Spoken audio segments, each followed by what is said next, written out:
Nós estamos vendo um governo corrupto e injusto. Nós estamos vendo o poder do maligno querendo destruir a família sendo destruída. Nós estamos vendo um sistema de saúde, de segurança e de educação precários. Nós estamos vendo a economia fazendo as pessoas ficarem endividadas e falidas. Nós estamos vendo a igreja verdadeira sendo perseguida, impedida de fazer a única coisa que deve ser feita. Nós estamos vendo uma igreja falsa, corrupta, carnal, maquiada, com números e aparências. Então a gente vai fazer o quê? Fechar as mãos, fechar nossa vida para Deus? Não. Desde que a humanidade existe, as crises existem. Só você ler a Bíblia. Tudo que eu estou falando, eu tenho respaldo na Bíblia. Sempre existiu crise.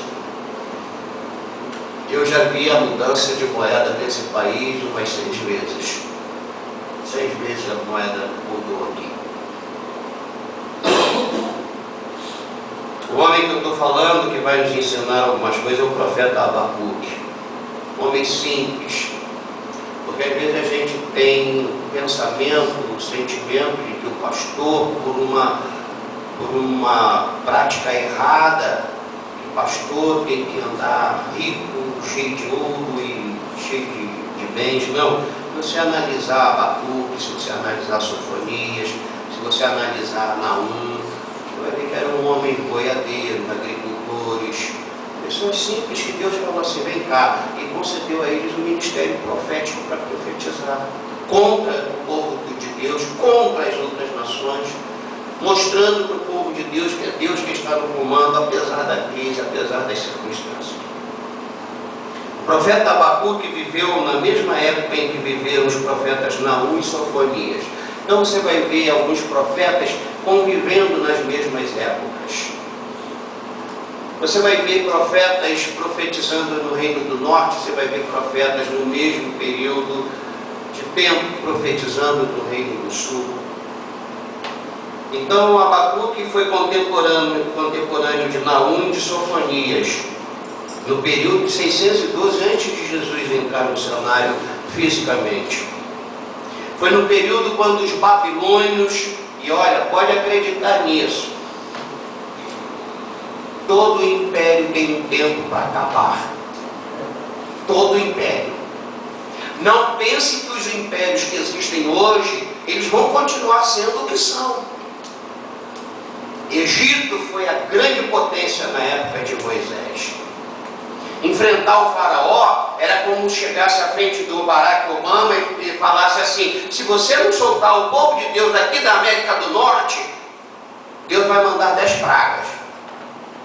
É a mesma coisa. Só mudou os nomes, mudaram os países, as nações foram evoluindo, as nações foram mudando de nome. O Egito já teve lá o seu momento áureo. A Síria já teve, essa Síria, não essa Síria, mas a Assíria já teve o seu momento áureo. Roma, todas elas caíram. Todas. Os babilônios, Nabucodonosor era o homem mais temido da terra. Ele estava acabando com tudo, sabe? Como Hitler fez, Nabucodonosor fez. Assim como Hitler causou aquele holocausto, matando milhões de judeus, Nabucodonosor entrou com o seu cavalo na porta do templo, que para o judeu era a coisa mais sagrada, e arrebentou a porta do templo e mandou pegar todas as coisas valiosas. Toda a gente pobre de Israel, ele falou: deixa para aí, deixa para lá. E pegou só as pessoas inteligentes, cara de visão, vamos levar esses caras para lá e vamos aprender algumas coisas com eles. Porque ele queria alavancar ainda mais o Império Babilônico. Então, quando os babilônios derrotaram os assírios e se tornaram o império mais poderoso do mundo, Abacuque está profetizando. Abacuque está vendo Nabucodonosor arrebentar com tudo. E no livro de Abacuque são 3 capítulos só, para você poder entender a mensagem dentro deste pequeno livro. Você precisa entender que Abacuque, a primeira parte do livro, pode abrir sua Bíblia para você acompanhando aí os capítulos e o que significa cada capítulo. Os capítulos e os versículos não faziam parte quando estes livros da Bíblia foram escritos. Capítulo e Bíblia, isso é coisa nova. Isso foi para a gente facilitar a nossa leitura. Quando Deus mandou, quando Deus falou, quando a história estava acontecendo, Ele não estava colocando capítulo 1, versículo 2, versículo 10, não existia isso. Então, o livro, acharam Abacuque? A primeira parte do livro de Abacuque vai do capítulo 1, versículo 1 até o versículo 11. Essa primeira parte consta de Abacuque fazendo uma queixa para Deus da injustiça que estava acontecendo. Acharam?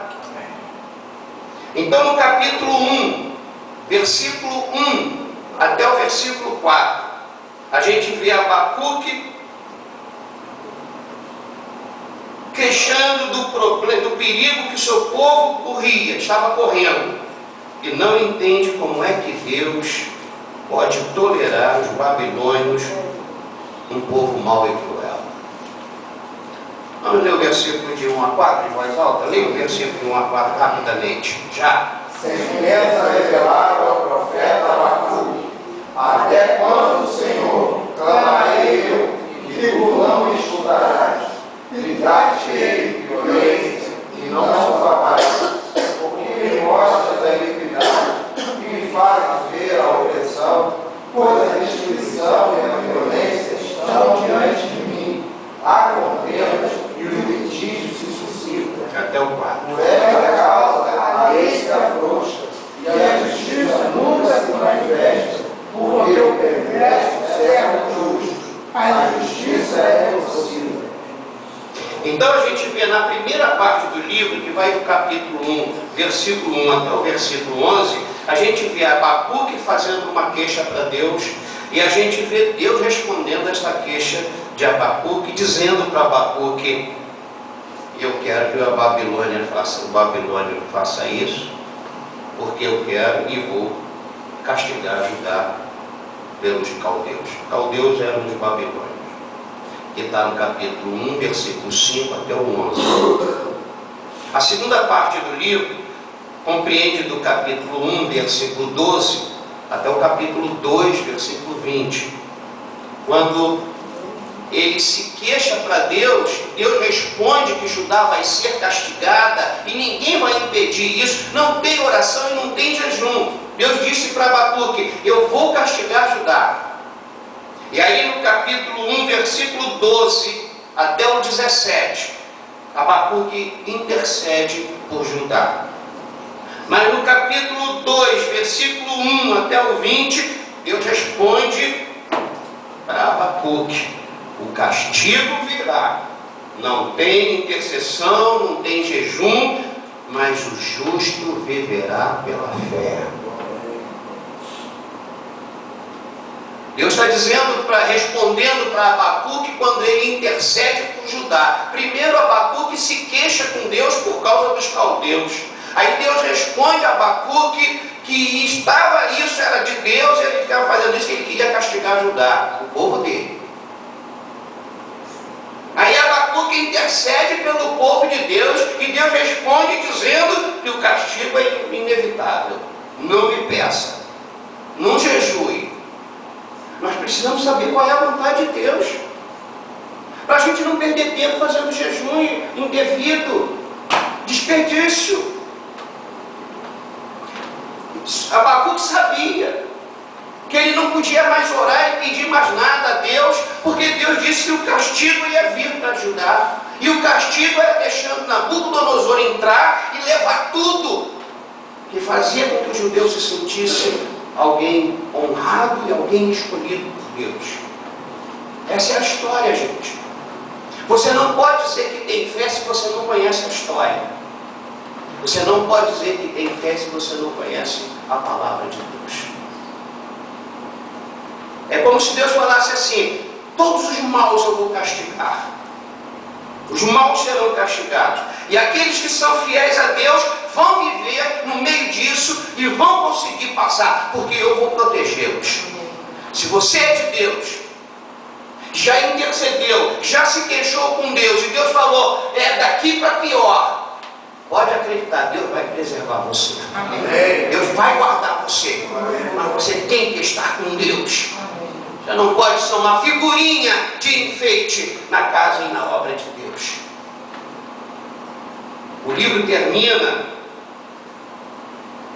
a terceira parte, termina o livro Abacuque com esta oração em forma de salmo, em que Abacuque louva a grandeza de Deus e ao mesmo tempo mostra a sua fé em Deus.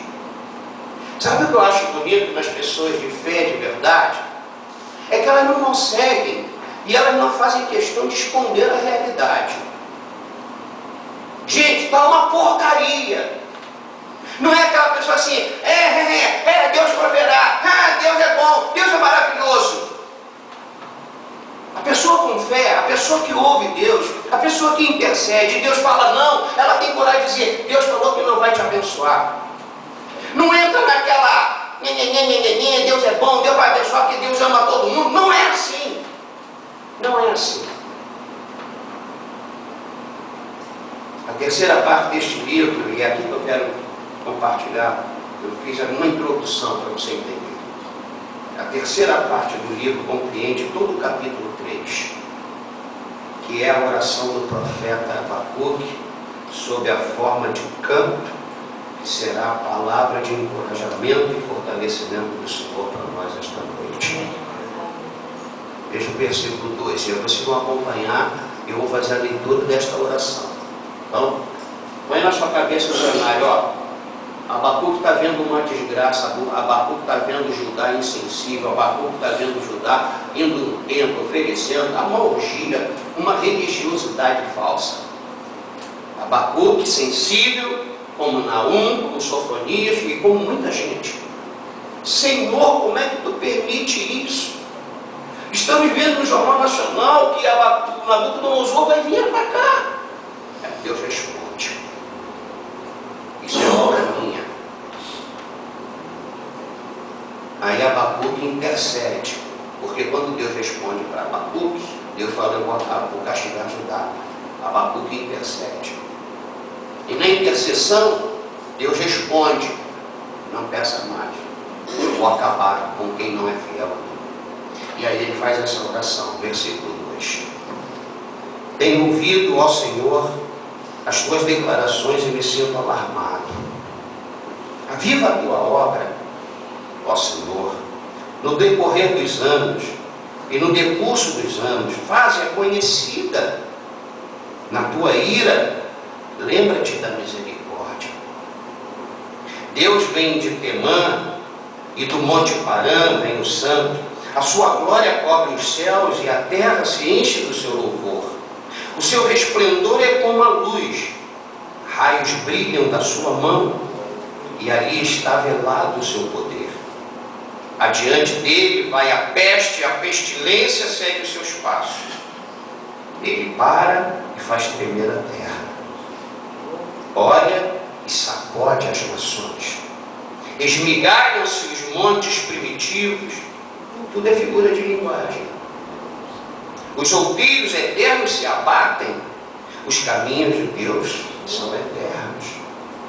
Vejo as tendas de Cusã em aflição. Os acampamentos da terra de Midian tremem. Acaso é contra os rios, Senhor, que estás irado? É contra os ribeiros a tua ira ou contra o mar o teu furor, já que andas montado nos teus nos teus carros de vitória. Tiras a descoberto o teu arco e farta está a tua aljava de flechas. Tu fendes a terra com rios. Os montes te veem e se contorcem. A natureza está gemendo. Passam torrentes de água. As profundezas do mar fazem ouvir a sua voz e levantam bem alto as suas mãos. O sol e a lua param nas suas moradas ao resplandecer, à luz das tuas flechas sibilantes, ao fulgor do relâmpago da tua lança. Na tua indignação marchas pela terra, na tua ira calcas aos pés as nações. Tu sais para salvamento do teu povo, para salvar o teu ungido. Feres o telhado da casa do perverso e lhe descobres de todo o fundamento. Traspassas a cabeça dos guerreiros do inimigo com as suas próprias lanças, os quais, como tempestade, avançam para me destruir. Regozijam-se, como se estivessem para devorar o pobre e as ocultas. Marchas com os teus cavalos pelo mar, pela massa de grandes águas. Ouvi-o, e o meu íntimo se comoveu. À sua voz tremeram os meus lábios. Entrou a podridão dos meus ossos, e os joelhos me vacilaram, pois em silêncio devo esperar o dia da angústia, que virá contra o povo que nos acomete. Para aí. Vemos nesta parte da oração Abacuque falando com o Senhor sobre a realidade do que estava acontecendo.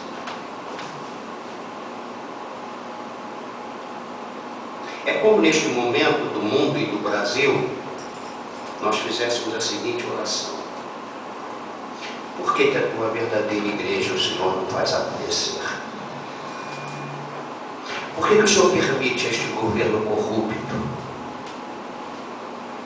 Por que o Senhor está permitindo essa injustiça social? Pessoas precisando de médico.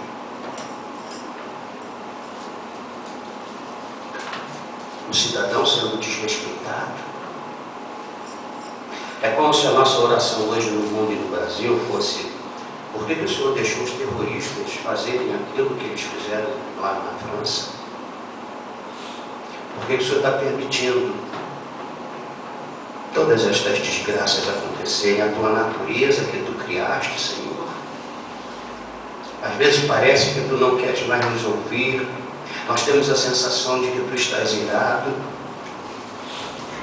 Temos pedido e clamado tantas coisas e as respostas não vêm. A gente ainda vê um bando de gente inconsequente tentando falar do Senhor sem o Senhor ter autorizado. Pessoas estão esfriando com um culto verdadeiro a Ti. É como se, neste momento do nosso mundo, do nosso país, as pessoas sensatas, sensíveis e que enxergam a verdadeira realidade, parassem um pouquinho e fizessem essa oração a Deus. Mas a oração de todo mundo que tem fé e crê em Deus, como a oração de Abacuque, não termina com a realidade triste e incontestável, mas termina com a sua fé no Senhor. Não podemos negar a situação. Deus não está satisfeito com o Brasil. Deus vai pesar a mão sobre o Brasil. Todo joelho se curvará e toda boca confessará que é Jesus Cristo o Senhor de toda a terra. Amém. E como Jesus disse, ai das que estiverem amamentando, a gente não pode fazer de contas que isso tudo que a gente está vivendo, vendo, olhando, sentindo e pensando, isso daí é mentira de Satanás. Não. Tudo isso está acontecendo com a permissão de Deus. Então, nessa primeira parte da oração de Abacuque, e que eu fiz uma simulação que seria como seria uma oração hoje no Brasil e no mundo, ele começa mostrando e dizendo para Deus: estou vendo o que estás permitindo, estou entendendo que não vais abençoar nada nem ninguém, mas eu creio que os que têm fé viverão por ela e serão preservados por ti. Eu falei que é uma palavra de encorajamento e fortalecimento, porque são nessas pessoas que nós temos que nos espelhar. Em momento algum esse homem ficou em pé num púlpito em Judá e mentiu para o povo do futuro que estava chegando. Primeiro que Deus não mandou fazer isso, Deus mandou ele escrever. Aliás, ele não pregou para ninguém. Isso foi um desabafo do coração de um homem como um Deus, ele sozinho com Deus. E Deus mandou ele registrar isso para que isso fizesse parte desse livro sagrado. Então isso foi uma relação de um homem sensível e de fé e temente a Deus, que chegou até nós com palavra de Deus. Mas aí entra o versículo 17 e o versículo 18, gente. Estes dois versículos compõem uma única frase. Volto a falar, capítulos e versículos são coisas da modernidade.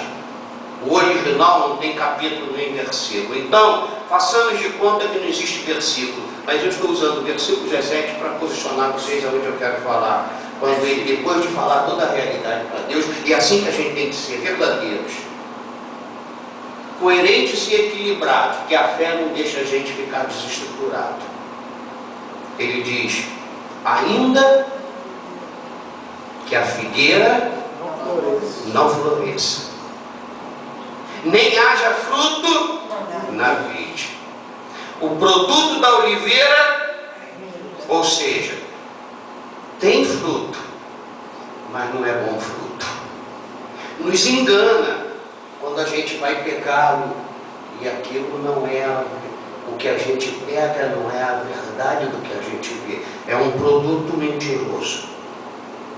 E os campos não produzam mantimento, não vai nascer rúcula, não vai nascer alface, não vai nascer agrião, não vai nascer mais nada. As ovelhas sejam do aprisco. Aqui está falando exatamente do animal ovelha, que não é gente ovelha que Jesus batizou, mas são ovelhas de verdade, ovelhas animais, arrebatadas do aprisco. E nos currais não haja, ninguém vai poder comer mais picanha, porque não vai haver gado. Ainda, o que diz no versículo 18? Todavia, eu me alegro em Senhor, que exulto no Deus da minha salvação. Quando eu vejo esses dois versículos, eu vejo uma pessoa completamente desapegada de tudo e de todos. Ele não sofreu? Sofreu. Ele não sentiu falta? Sentiu falta. Ele era um homem do campo. Eu quando vejo minha mulher e minha sogra tão maravilhadas com as plantinhas, com as flores, com os sementes, essa coisa, eu fico imaginando esse camarada no campo e vendo tudo se destruir. Ele está dizendo, ainda que aconteça, isso ia acontecer, e foi o que aconteceu. Israel foi devastado. É aquele filme de cowboy, que aquela boitinha começa lá com o vento? As terras de Judá ficaram assim. Só Deus poderia possibilitar a reconstrução de Judá. Tamanha destruição que Nabucodonosor fez naquela terra. Abacuque testemunha uma grande crise na agricultura e pecuária, de onde vinha toda a sua economia, todo o seu sustento. Ele falou assim, vou falir. Não vejo solução. Primeiro que Deus disse que é castigar Judá, e quando Deus fala, está falado. Aí ele, ainda que Deus deixe destruir tudo, ainda que eu não tenha mais dinheiro, porque eu não vou dar minha mão e minha testa para botar tipo nenhum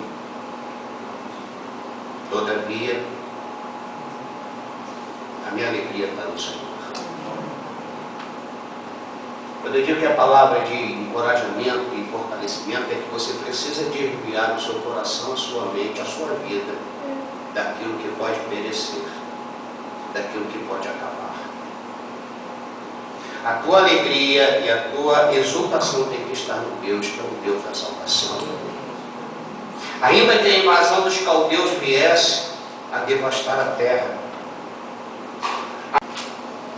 ainda que os outros partidos não vão fazer nada, porque não vão fazer nada, ainda que a gente perca o emprego, eu estou fazendo estou contemporaneizando, contextualizando. Ainda que as necessidades básicas de Abacuque estivessem comprometidas, Abacuque não permite a tristeza entristecer.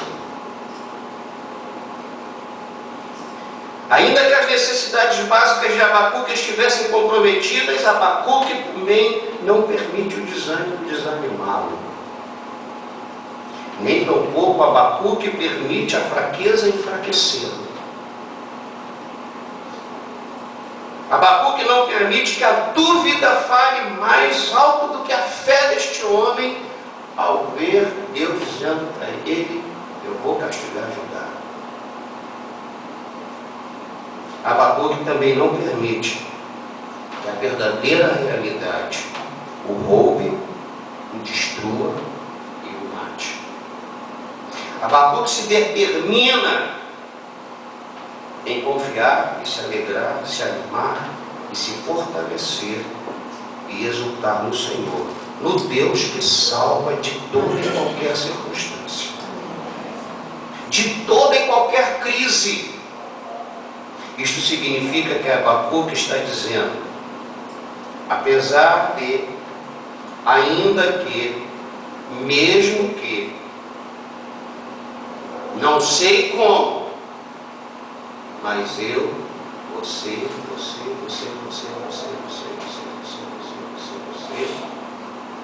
Deus vai preservar.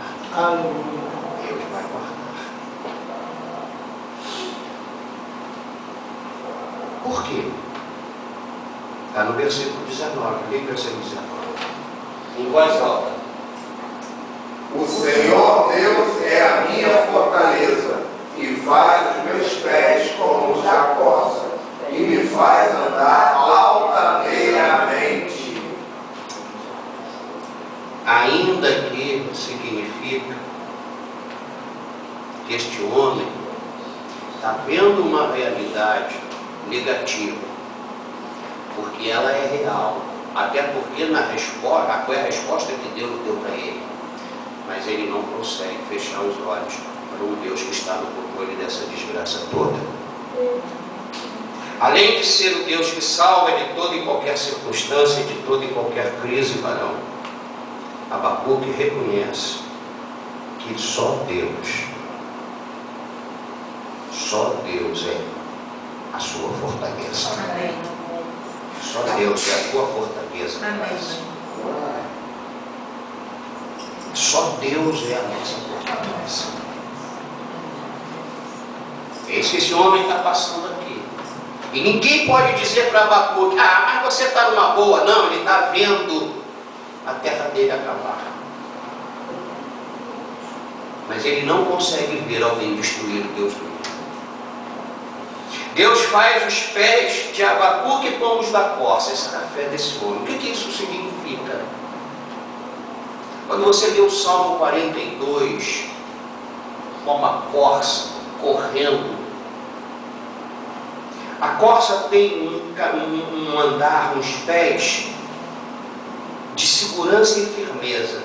Os predadores não conseguiam capturar uma corça, a menos que ela tivesse lá de, sabe, igual alguns crentes hoje em dia estão lá, aí não tem como correr. Mas a corça que estava vigilante, com os pés que elas tinham, que elas têm, que davam firmeza em qualquer terreno e segurança.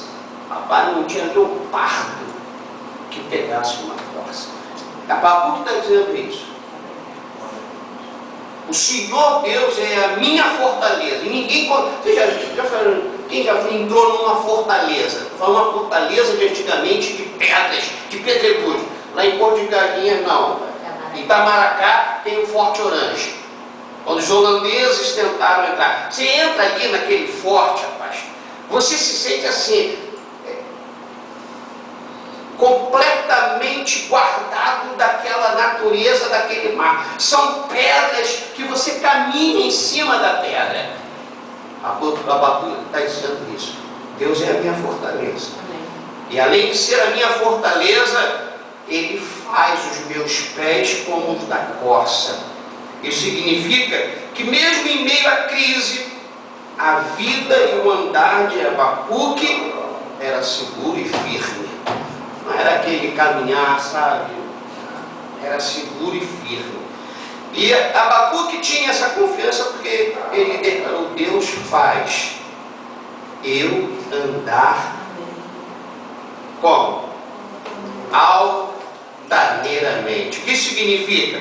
Que o viver e o andar de Abacuque, mesmo em meio à crise, não era arrastando os pés.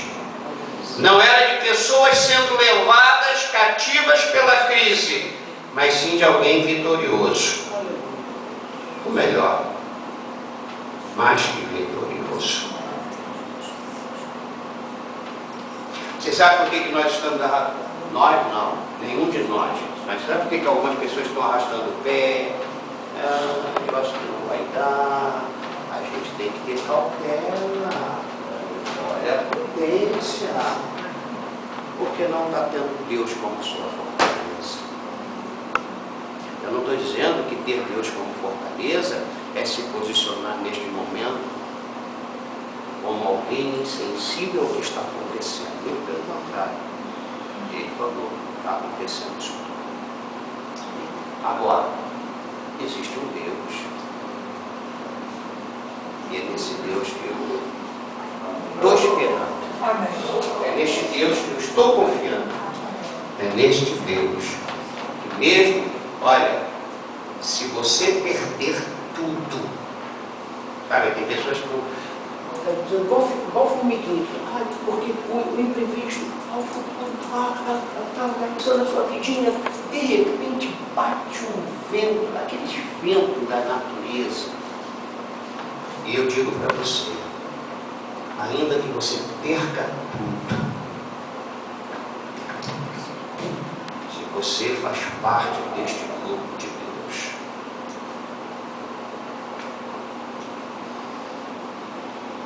os teus pés vão estar firmes e seguros. Amém. E mais, Amém. tu não vai andar como um falso humilde. Sabe como é que é o falso humilde? Quem sou eu? Eu sou tão humilde que eu sou daquela igreja bem pequenininha que tem aqui, isso daquela igrejinha. Não, o crente não, ele anda ao ele pisa firme. Ele pisa com os olhos. Ele sabe para onde ele vai em meio à crise, em meio a essa desgraça toda que está no mundo. Você já viu como é que o comportamento está começando a mudar? Comece a interceder por essas Olimpíadas do ano que vem. Porque todos os países que são contra o islamismo, todos os países estão no alvo do terror. Todos os países. Mas, ainda,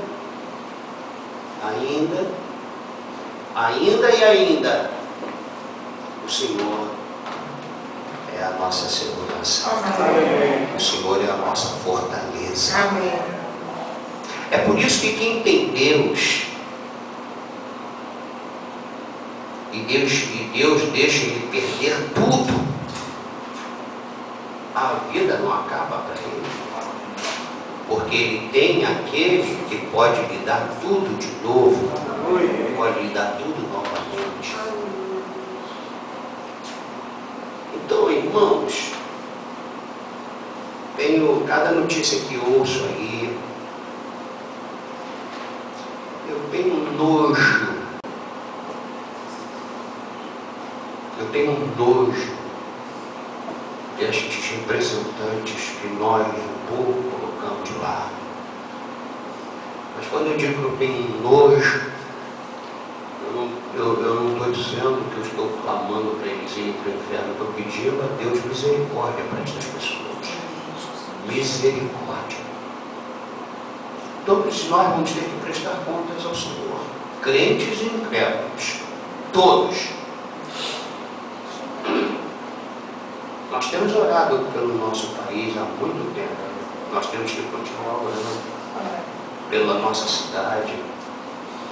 Você sabe o que você está numa cidade? Estou falando da de Minas Gerais.